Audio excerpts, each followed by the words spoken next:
అందరికీ నమస్కారం. నా పేరు Naganamoni Chennaramulu Mudiraj, backward caste federation PCF రాష్ట్ర అధ్యక్షుడిని. ముఖ్యంగా ఈరోజు ఈ వీడియోతో మీ ముందుకు వస్తున్నటువంటి అంశం ఏమిటంటే, తరచుగా నారాయణ విద్యా సంస్థలు లేదా ప్రైవేట్ విద్యా సంస్థల్లో విద్యార్థులు చనిపోవడం అనేటువంటిది జరుగుతున్నది.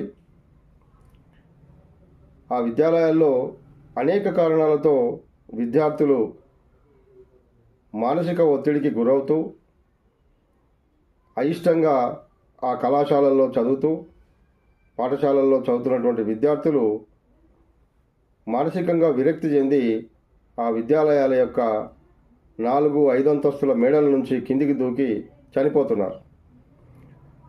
ఈ విధంగా ఎన్నిసార్లు జరిగినప్పటికీ కూడా ఇంకా రాష్ట్ర ప్రభుత్వం ముఖ్యంగా రేవంత్ రెడ్డి గారు విద్యాశాఖ మంత్రిగా, విద్యాశాఖ తమ దగ్గరనే ఉన్నది. మరి ముఖ్యమంత్రి గారి చేతిలో ఉన్నటువంటి విద్యా వ్యవస్థలో కూడా ఈ విద్యా అధికారులు కానీ లేదంటే విద్యా సంస్థలు నడుపుతున్నటువంటి యాజమాన్యం కానీ ఎలాంటి భయము లేకుండా వాళ్ళ ఇష్టానుసారంగా విద్యా సంస్థలు నడపడం, విద్యాధికారులు ఆ సంస్థలను ఉపేక్షిస్తూ చూడడం, ఇది ఎంతవరకు సబబు ఆలోచించాలి. కాబట్టి మేము BCF నుంచి ఒకటే డిమాండ్ చేస్తున్నాం. విద్యాధికారులు వెంటనే ఆ ప్రమాదాలు జరిగినటువంటి లేదా అట్లాంటి విద్యా సంస్థలను వెళ్ళి ప్రత్యక్షంగా ఆ విద్యా సంస్థలను పరిశీలించి సూపర్వైజ్ చేసి, ఒకటి అకాడమిక్ సైడ్ విద్యార్థులకు ఎలాంటి మానసిక ఒత్తిడి జరుగుతుంది, ఎందుకు ఈ పరిస్థితి జరుగుతుంది అనేటువంటి విషయాలను పరిశోధించాల్సినటువంటి అవసరం ఉంది. అంతేకాకుండా మరి రెండవది, విద్యార్థులు అసలు విద్యా సంస్థలో ఎలాంటి ప్రొటెక్టివిటీ లేదు. ఆ విద్యార్థులకు రక్షణ అంటే ప్రాణాలు కాపాడుకోవడానికి ఎలాంటి అవకాశాలు లేకుండా వాళ్ళు పూర్తిగా 5 అంతస్తుల 6 అంతస్తుల మేడలను కూడా ఓపెన్గా పెట్టడం వల్ల విద్యార్థులు ఆ మేడల నుంచి పైనుంచి దూకి చనిపోతున్నారు. అసలు ఎట్లా ఉంటుంది అట్లా? అది సరైనది కాదు కదా.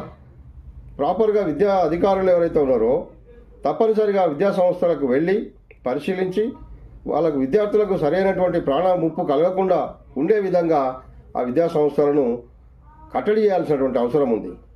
అక్కడ విద్యార్థులు పైనుంచి దూకకుండా ఇప్పటికీ చాలా సంఘటనలు జరుగుతున్నాయి, విద్యార్థులు చనిపోతున్నారు. మరి అట్లాంటి పరిస్థితుల్లో ఆ విద్యా సంస్థల దగ్గరికి వెళ్ళి జాలీలు పెట్టి ఎలాంటి విద్యార్థులు పైనుంచి దూకకుండా లేదంటే మేడపైకి వెళ్లకుండా నిషేధించి దాన్ని రక్షణ చర్యలు తీసుకోవాల్సినటువంటి అవసరం ఉంది.